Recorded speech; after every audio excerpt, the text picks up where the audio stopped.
According. 8 कर्मों का नाम और उनका काम क्या है, ये मालूम होने से आपको क्लियर होगा। अघात्य कर्म में वेदनीय का उदय आ रहा है। वेदनीय वो जानते हैं कि मैंने ही किया है तो मुझे तो भुगतना ही पड़ेगा। वेदनीय का उदय आया, लेकिन वेदनीय का साथ साथ उनको मिथ्यात्व नहीं है। कषाय संजलन कषाय का उदय है, लेकिन मिथ्यात्व का उदय नहीं होने से वो पर को पर रूप और स्व को स्वरूप जान रहे हैं। उस वेदन को ज्ञेय रूप में जान रहे हैं। जीव शरीर की उस अवस्था को,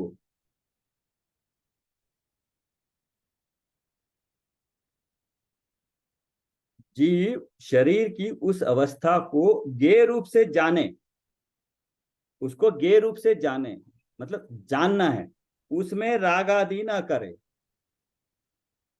तो उसे शुद्धता प्रकट होती है। मतलब सर मतलब जानना ये है है कि उसको हर मानना नहीं है।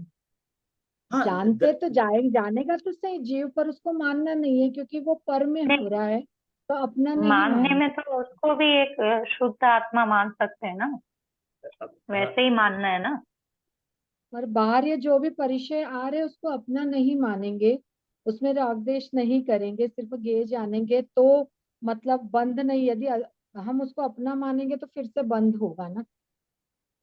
सर ऊपर की लाइन में आया था ना कि परिचय जो क्या यस। है और बंद क्या है, और यदि शुद्धता उस और समय अशुद्धता। लेकिन राग द्वेष ये करे वाला तो बहुत टफ है ना उनका, जो ये जो अपन ने नहीं पढ़ा नहीं, है कितना, मतलब मुनियों वही का मैं अपन देख रहे हैं।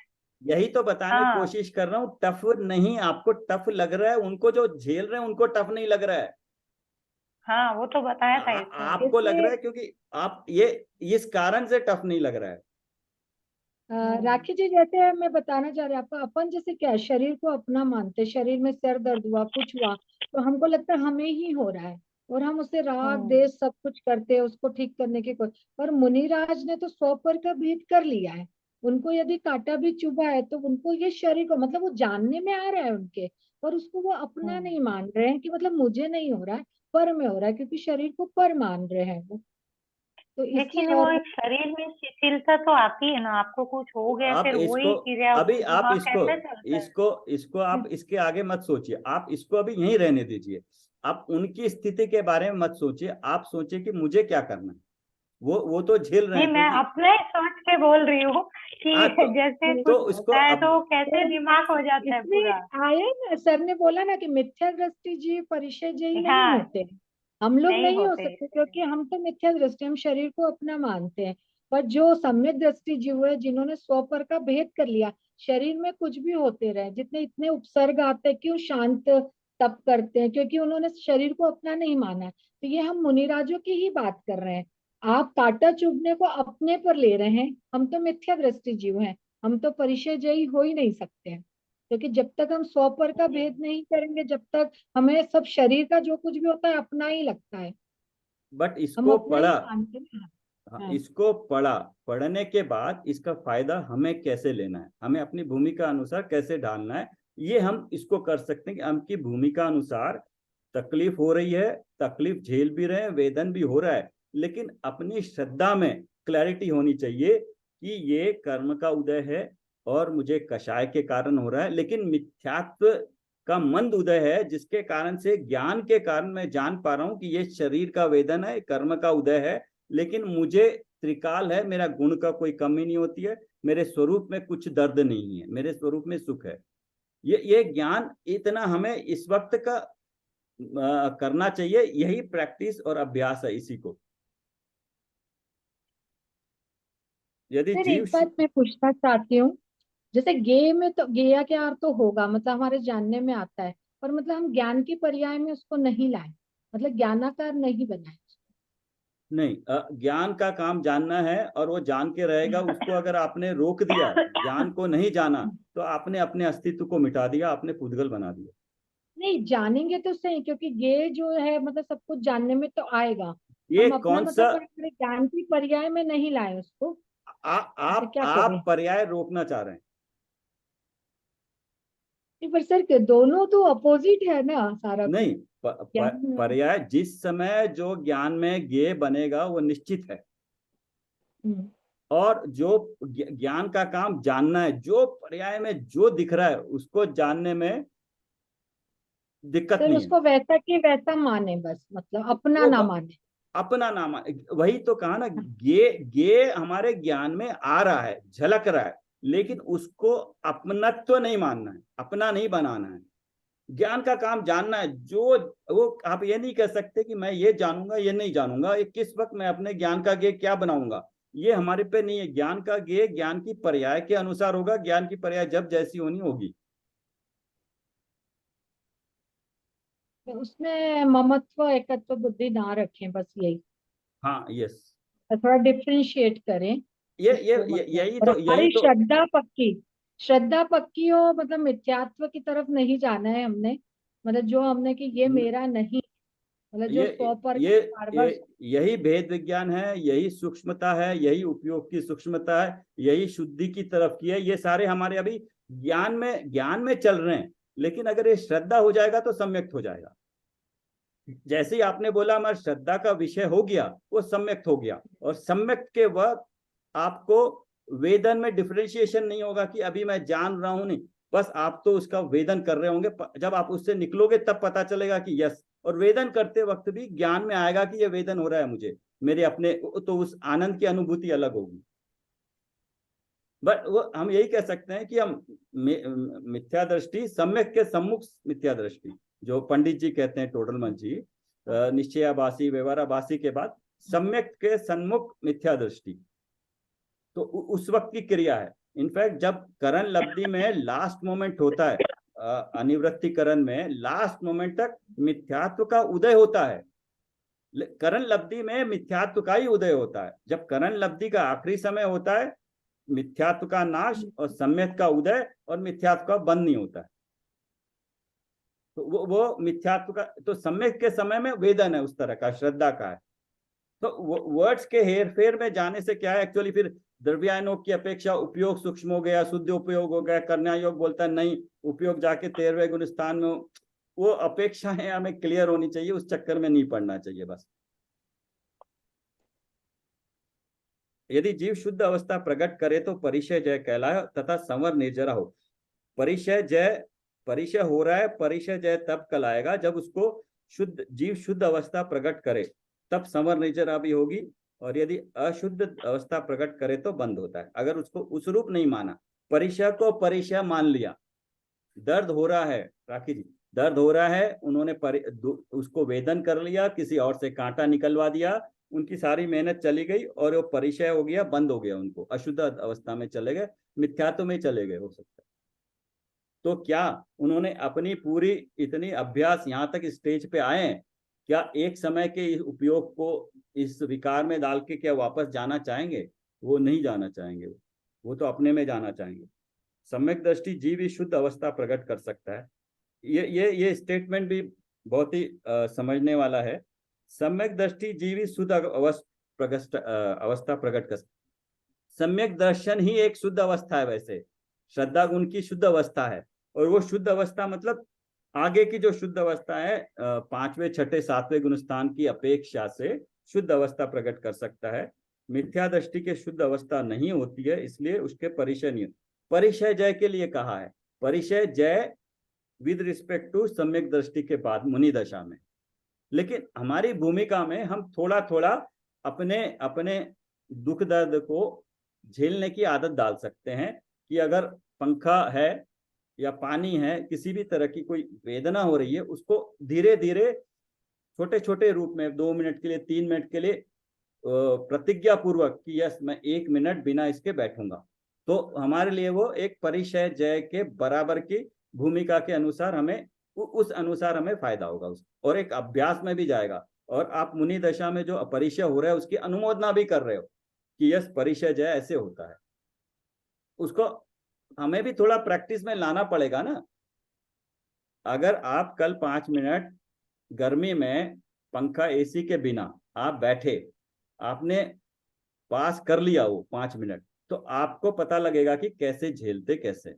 अगर मैं 5 मिनट झेल सकता हूं तो मुनि अपनी अवस्था में वो भी झेल पाएंगे। तो आपको एक तो उनके श्रद्धा होगी, डाउट नहीं होगा, और श्रद्धा भी होगी, और श्रद्धा होगी तो फिर अनुमोदना भी होगी, हाँ ये ठीक है करके।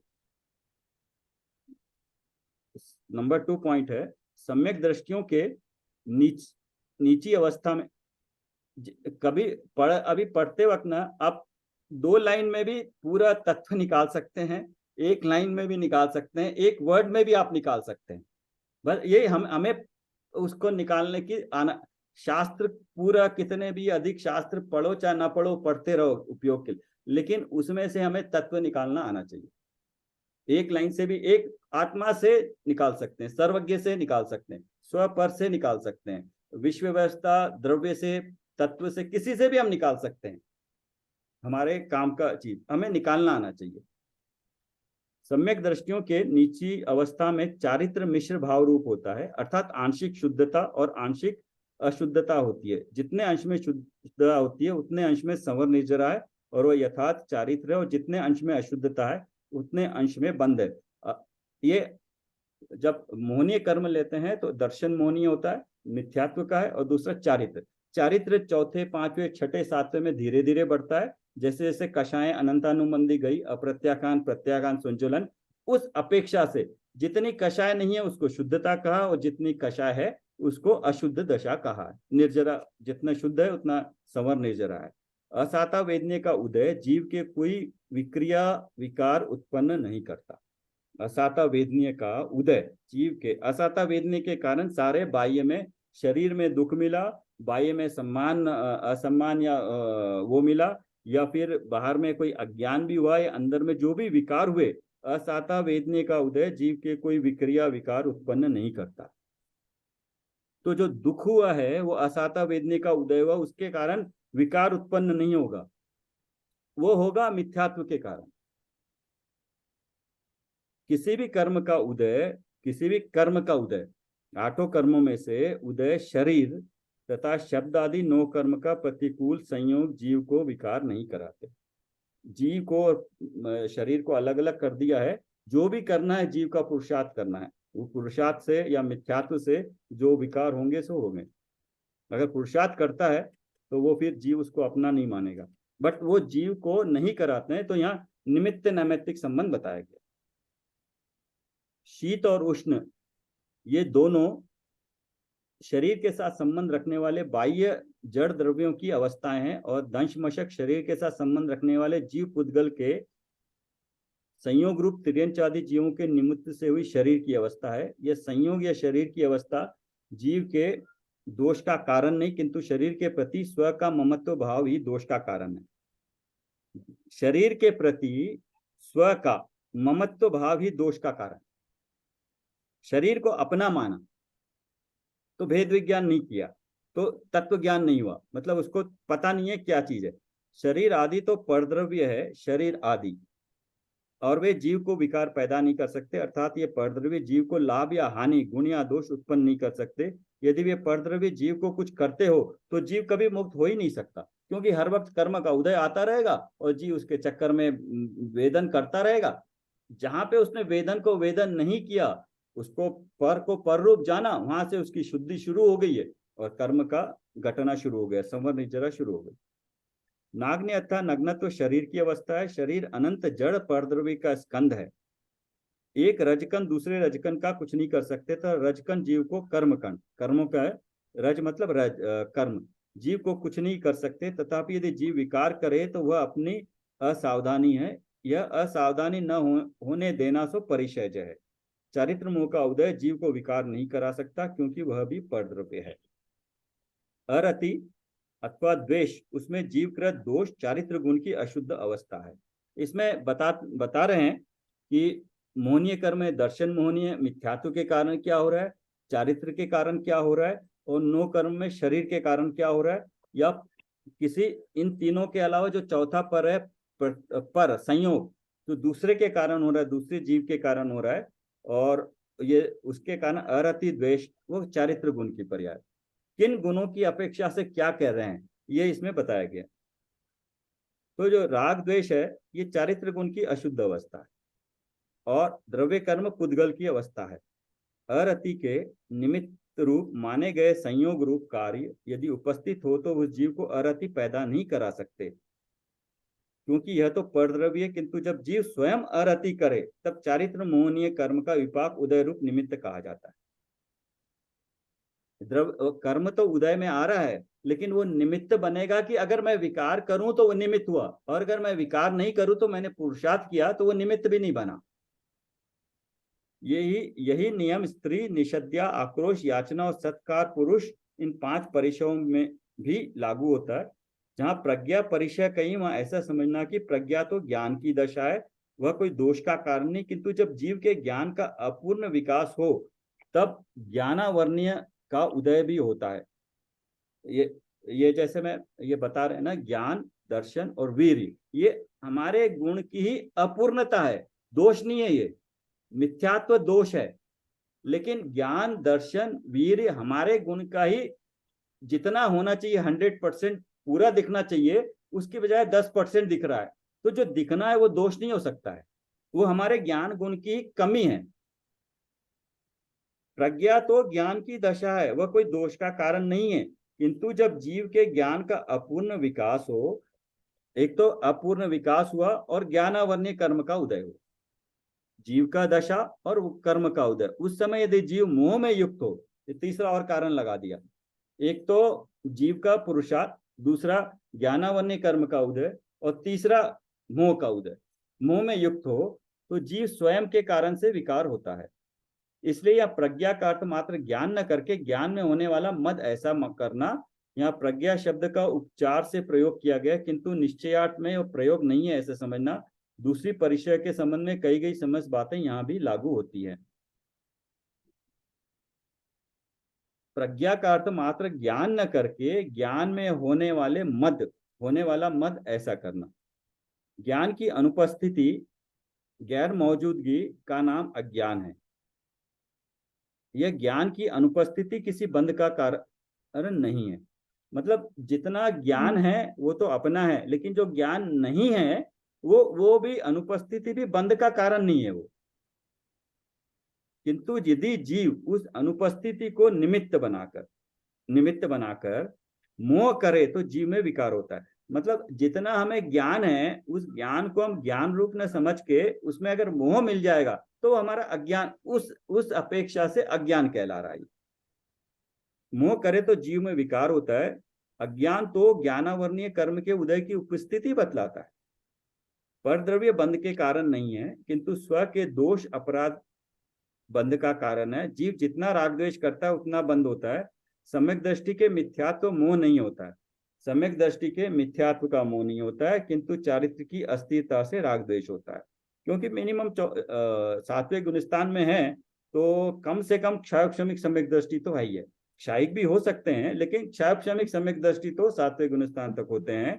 तो उसके कारण से मिथ्यात्व नहीं है, किंतु चारित्र है। चारित्र मतलब संजुलन कषाय के कारण, उदय के कारण अस्थिरता से राग द्वेष होता है। वो भी भूमिका के अनुसार होता है, जल पे पानी की लकीर के समान।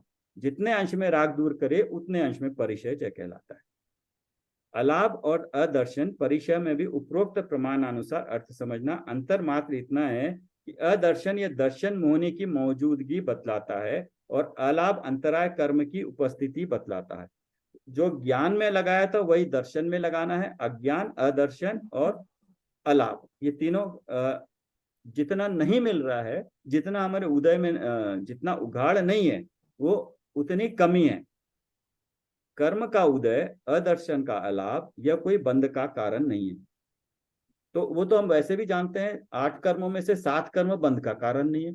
ओनली मोहनीय कर्म है बंध का कारण है। जो अलाभ है सो परद्रव्य का वियोग, अलाभ है सो परद्रव्य का वियोग अभाव बतलाता है। हमें अलाभ उसको किस अपेक्षा से ले रहे हैं कि कोई परद्रव्य है, हमें चाहिए था, वो नहीं है, वो नहीं मिला, तो हम उसको अलाभ कह रहे हैं। परंतु यह जीव के कोई विकार नहीं करा सकता, इसलिए बंध का कारण नहीं है। चर्या, शैया, वध, रोग, तृणस्पन, मल, ये 6 शरीर और उसके साथ संबंध रखने वाले परद्रव्यों की अवस्था है, वह मात्र वेदनीय का उदय बतलाता है। किंतु यह किसी भी जीव के विकार उत्पन्न नहीं कर सकता। 22 परिचयों का वर्णन किया, उनमें से किसी गुणस्थान में कितने परिचय होते हैं ये वर्णन। तो इसमें कर्म भी आ गए, आठों कर्म आ गए, और दर्शन ज्ञान वीर्य गुण का आ गया। उसके बाद मोहनीय में दर्शन मोहनीय और चारित्र मोहनी के कारण आ गया, वेदनीय कर्म का उदय आ गया है। तो इन सब के अपेक्षा से पूरा परिचय बताया। और फिर उसके बाद पर आ गया, चारों तरह के पर आ गए। प्रत्यक्ष पर जो है धन दौलत गाड़ी बंगला जो भी बोलते हैं। दूसरा हो गया शरीर, 9 कर्म पर आ गया। तीसरा हो गया कर्म हो गया, ज्ञानावरणी आदि द्रव्य कर्म हो गए। चौथा हो गया इनके निमित्त से जो मोह राग द्वेष के भाव है, वो चौथा पर हो गया। तो इनकी अपेक्षा से जो भी हो रहा है, इनकी अपेक्षा से बताया गया। और इन सब से अगर हटके स्व पे अगर ध्यान लगता है, मोह के कारण वो नहीं जान रहे हैं कि ये पर है, वो जान रहे हैं कि ये पर है, और वेदनी का उदय है, और मोहनी के कारण पर को पर रूप जान के फिर अपना भी ज्ञान है, तो अपने ज्ञान में आ रहे हैं, अपने स्वभाव में आ रहे हैं।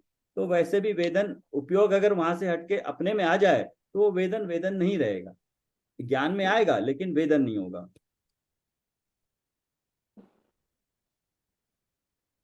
सर जो जानने में नहीं आ रहा है वो मतलब अज्ञान के उसमें ही आएगा। जो नहीं 4-5 लाइन पहले हाँ, आपने बताया था, नहीं मैं जो बीच में जान इंटरप्ट नहीं की। नहीं अज्ञान तो एक्चुअली अज्ञान कुछ है नहीं। अज्ञान इस अपेक्षा से कहते हैं कि मिथ्यात्व के साथ जो ज्ञान है वो अज्ञान है। वो अज्ञान।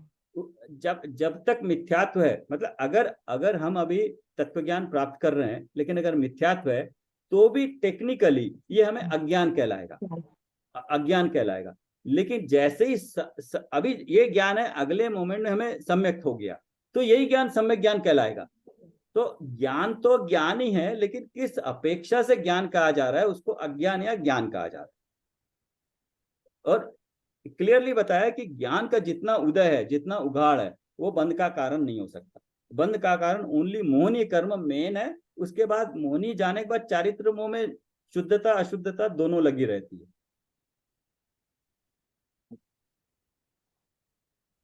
तो ये अच्छा एक्सप्लेनेशन था इसमें। नहीं, ये इसमें अच्छा है सर। मेन शास्त्र में ना, अब मैं चंडीगढ़ मंदिर जी से लेके आऊंगी।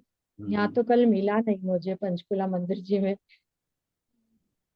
सर मैंने 2 कोटेशन भी भेजे थे, आज सुबह रह गया था। और अच्छा। थोड़ा अपना ये वेदन और शुद्ध पर्याय से ही है, हम्म। मैं देखा नहीं बोलती था, हूँ। मैं देखा नहीं था।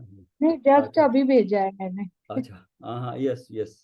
गुरुदेव श्री के अच्छे वचन बयान श्री का 161 एंड 131।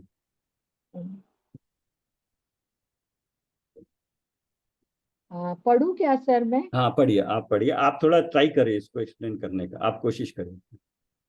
जीव जिस समय रागद्वेष के भाव करे, उसी समय उसके फल का आकुलता का वेदन होता है।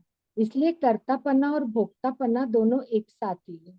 तो जैसे मतलब हम अपने उसमें, और रागद्वेष मतलब कुछ आ रहे हैं हमें, कर्म आए, कुछ हमको वेदन हुआ, उसमें हमने रागद्वेष के भाव किए, तो हमको उससे आकुलता का वेदन होगा। तो मतलब इसमें कर्तापना भी कि हाँ मुझे हो रहा है, और भोक्तापना भी कि मैं भोग रहा हूँ। तो मतलब हम फिर उस समय 100 पर का तो भेद नहीं कर रहे हैं, क्योंकि हम लोग बाह्य दृष्टि से देखते हैं कि इसने पाप किए तो ये नरक जाएगा, ये झूठ बोलता है तो इसकी जीभ क्यों तुरंत कट नहीं जाती। परंतु जिस समय वो हिंसा व झूठ के भाव करता है, उसी समय उसके भाव में आकुलता का वेदन होता है। सर ये कैसे होगा? जिस समय हम हिंसा या झूठ कर रहे हैं, गुस्सा कर रहे हैं, उस समय आकुलता का वेदन भाव में कैसे होगा? नहीं पहले तो जैसे ऊपर का तो जीव, पॉइंट हाँ समझ आ गया कि कर्तापना और भोक्तापना के अपना मान रहा है, इसलिए उसमें राग द्वेष कर रहा है। और नहीं ये जीव कि जब वो कर रहा है गलत काम, हिंसा कर रहा है, झूठ बोल रहा है, गुस्सा कर रहा है, तो उसके भाव में आकुलता का वेदन होता है। और आकुलता का जो वेदन है वही अवगुण का वेदन है। अवगुण जीव मतलब जिस आत्मा समय, का ये गुण नहीं है, इससे लिया है क्या नहीं सर? एक मिनट, एक तो ये बताया जीव जिस समय राग द्वेष के भाव करे, तो दैट मीन्स वो हाँ सम्यक तो नहीं है, ज्ञान रूप नहीं देख रहा है, हाँ ज्ञाता दृष्टा नहीं बना।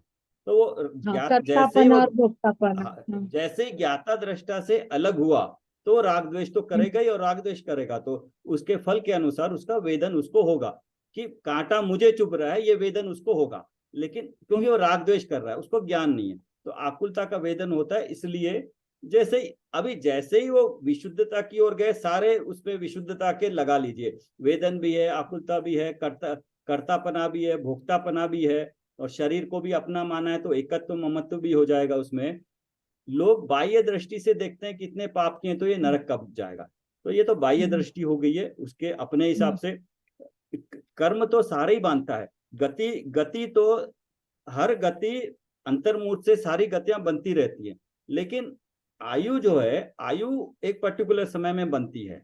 तो आयु जब बनती है तो आयु के साथ साथ हमारे अभी गति का भी बंद हो रहा है, मनुष्य गति का भी होता है, बाकी गतियों का भी, सबका हमारे पास सत्ता होती है।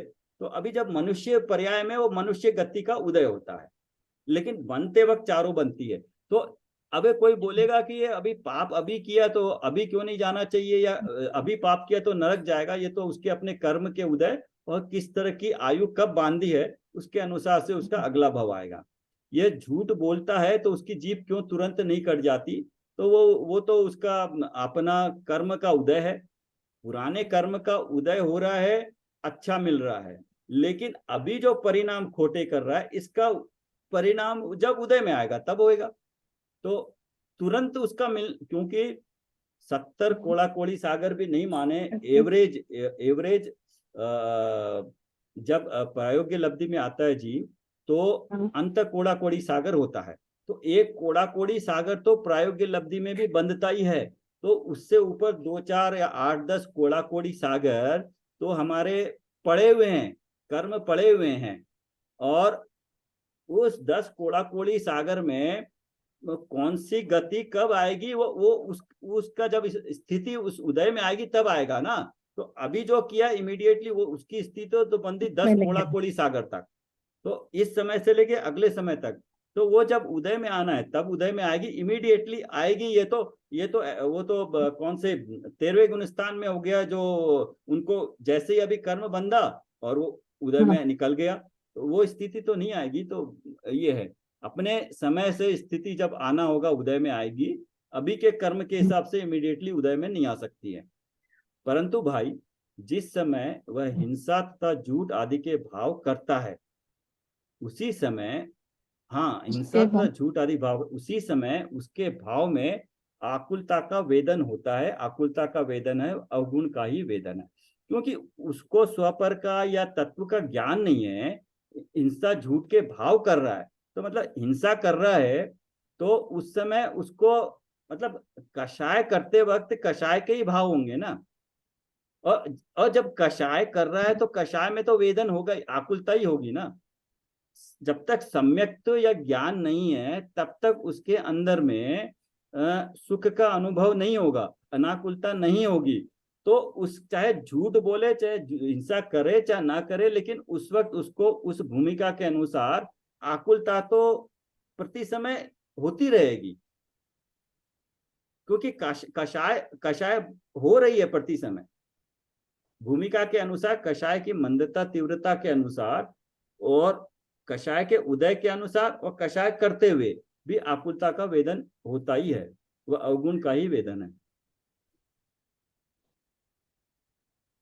जब जीव अपने में नहीं है, पर में है, तो पर में भी अगर वो सुख मान रहा है तो भी वो झूठा ही सुख है, तो मान्यता में गलती होगी उसकी। अगला पढ़िए। हाँ, एक मिनट। शुद्धोपयोग से बाहर मत आना, शुद्धोपयोग ही संसार से बचने का मार्ग है। शुद्धोपयोग में न रह सके तो प्रतीति तो यथार्थ रखना, यदि प्रतीति में फेर पड़ा तो संसार खड़ा है। यही है सर कि मतलब हमको बिल्कुल शुद्धोपयोग, मतलब शुद्धोपयोग से यदि बाहर है, मतलब हमको सच्चा श्रद्धान रखना है। प्रतीति मतलब श्रद्धान से ही लिया है। यदि हमारा श्रद्धान डिगा तो फिर हमारा संसार का मतलब आगे भाव बढ़ते जाएंगे। पर यदि श्रद्धा पक्की है, यदि शुद्धोपयोग में तो रहा, पर यदि शुद्धोपयोग में नहीं रह रहे हैं तो हमें श्रद्धान पक्का रखना। यही कहना चाह रहे हैं कि प्रतीति यथार्थ रखना है, मतलब श्रद्धान हमारा पक्का रखना है, देवशास्त्र गुरु पर, आगम की बात पर, भगवान के वचनों पर। उसमें यदि हमने श्रद्धा में फेर किया तो फिर संसार हमारा बढ़ेगा। पहले आ जाइए शुद्धोपयोग। शुद्धोपयोग कब होता है? मुनि दशा में 7वें जब, गुण स्थान। हाँ, मुनि दशा में 7वें गुण स्थान में, या हम स्थूल रूप में कहे तो जो सम्यक्त का काल है। बट सम्यक्त का काल भी एक अंतर्मूर्त का है। जो अंतर्मूर्त का काल होता है उसके बाद जीव या तो मिथ्यात्व में आएगा, या तीसरे गुण स्थान में जाएगा, या चौथे में ही रहेगा। तो वो उस चौथे में क्षमिक सम्यक्त होगा, लेकिन वो शुद्धोपयोग नहीं होगा। तो शुद्धोपयोग मतलब मान लो हम 7वें गुण स्थान में ले रहे हैं, मुनि को ले रहे हैं, वो कह रहे हैं कि बाहर मत आना। लेकिन कल ही हमने देखा है कि गुप्ती समिति देखी थी। गुप्ती में गुप्त होते हैं अंदर, जब गुप्त नहीं रह पाते हैं कंटिन्यूअस, तब वो बाहर आते हैं तो समिति वगैरह का पालन उपचार से करते हैं। तो वो कह रहे हैं कि शुद्धोपयोग से बाहर मत आना, शुद्धोपयोगी संसार में बचने का मार्ग है। यह जितनी शुरुआत होगी, जितनी वृद्धि होगी, बढ़ती जाएगी। और शुद्धोपयोग से बाहर नहीं आएंगे तो मतलब गुण श्रेणी चढ़ रहे हैं। शुद्धोपयोग से बाहर तभी नहीं आएंगे जब 7वें गुण स्थान से सीधा 12वें पे चले गए, 13वें में अनंत बन के निकले। तो ये उस दशा को बता रहे हैं कि शुद्धोपयोगी संसार से बचने का मार्ग है। शुद्धोपयोग में न रह सके। अब यहाँ ये बता, तो ये ऊपर की लाइन जो है सो ये ज्ञान में डालने की है, हमारे ज्ञान के लिए। इसमें हम कुछ नहीं कर सकते। शुद्ध ये मुनि अवस्था के लिए, तो मुनि होंगे या मुनि जो कर रहे हैं उनके लिए सही है। शुद्धोपयोग में न रह सके। अभी शुद्धोपयोग तो हमारा इस वक्त है नहीं। न रह सके तो प्रतीति तो यथार्थ रखना। तो यह काम की चीज है। यदि प्रतीति में फेर पड़ा तो संसार खड़ा है। यहीं पे जो शुरू में बात करी थी उपयोग की और परिणति की, तो परिणति में मैं कौन हूं, वो हमें प्रति समय चाहे हो या ना हो, लेकिन एक बार हमें अगर यथार्थ पता लग जाए कि ये मैं हूं, तो वो परिणति पे चलता रहेगा। तो चक्रवर्ती चाहे लड़ाई भी करे, इतनी सेना के साथ लड़ाई भी करे, लेकिन उसका उपयोग अलग चीज है, परिणति अलग चीज है। परिणति में वो जान रहे हैं कि मैं क्या हूं, मेरे को औदयिक भाव के कारण, पुण्य के कारण ये करना पड़ रहा है, कर रहे हैं, लेकिन और करते पूरी तन्मय होके करते हैं। कोई मारना हो तो मारते हैं, हाथ उठाना हो, गुस्सा करना हो, जो भी करते हैं उस भाव, लेकिन उपयोग अलग है, परिणति अलग है। ये इसमें से पता लगता है। प्रतीति मतलब वही श्रद्धा, श्रद्धा मतलब परिणति, ये हो गया। अच्छा, ये हाँ, थैंक यू सर। ये वो सोनगढ़ से ही आते हैं, मतलब ये रोज आते हैं सोनगढ़ से वचनामृत डेली, वहाँ का एक क्योंकि ग्रुप है। उनके ज्ञानी के कोई भी बात होगी उसमें से तत्व ही निकलेगा। हाँ हमें निकालना आना चाहिए बस। तो ये है सर, तो आभार मेरा आपका सर, बहुत बहुत टाइम देते हैं आप। नहीं, मेरा इस बहाने लग जाता है टाइम, नहीं तो और बेकार चला जाता है। जिनवानी स्तुति कर ले हाँ, सर। यस।